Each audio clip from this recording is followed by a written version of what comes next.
The attack on Pearl Harbor united Americans like few events in our history.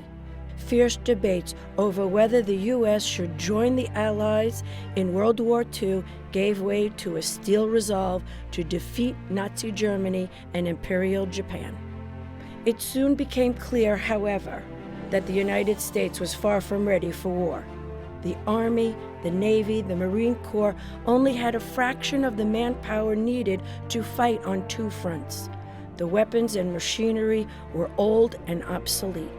As the war escalated, able-bodied young men joined the military in droves. On the home front, factories that once built cars and commercial planes were now needed to churn out tanks and bombers. With millions of young men headed overseas, young American women began stepping up to take their place in the factories. Among those women was a blue-eyed beauty by the name of Elinor Otto, who in 1942 walked into a factory outside of San Diego, California. At the time, Elinor didn't think she was part of anything special. Good jobs were tough to find, and she was most concerned with providing for her young son.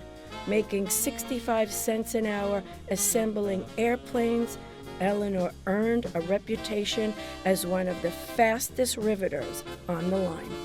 Meanwhile, more and more women across the country flocked to the factories, ready to take on a tough job and support the war effort.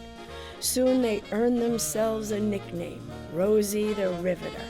American women proved to be invaluable in supporting the war effort, ensuring that the troops had the state-of-the-art materials needed to win the war and secure the peace. After Japan surrendered on September 2, 1945, American troops returned home, and most of the Rosies were let go, including Elinor Otto. With bills to pay, Elinor searched for a new line of work. Office jobs bored her, and she missed the action of the assembly lines. At the same time, millions of other women who had been called into the workforce during the war realized how much the experience had meant to them. In time, more and more women began entering the peacetime workforce, and new opportunities in all kinds of occupations began to open up. It was thanks in large part to the Rosie the Riveters who had flocked to the factories with the attitude, "We can do it." Elinor Otto's luck soon changed as well. The booming post-war economy of Southern California led to a strong aircraft industry and a big need for factory workers who could handle a rivet gun. So this Rosie the Riveter went back to work in the factory, building airplanes just as she did during the war. 1 year became 2, and 2 became 10.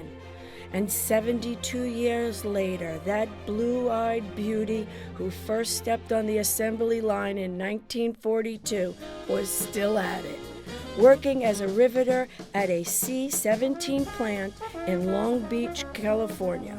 A legend among her co-workers, Elinor Otto, the last Rosie the Riveter, could wield the rivet gun as deftly in 2014 as she could in 1942.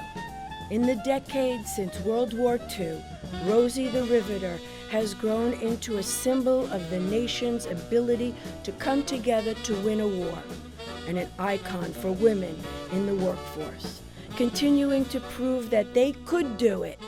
And the advancements made by women in the workplace owe themselves in no small part to women like Elinor Otto, the Rosie the Riveter, who at age 94 is still reporting for work every day to keep the U.S. military planes in the air.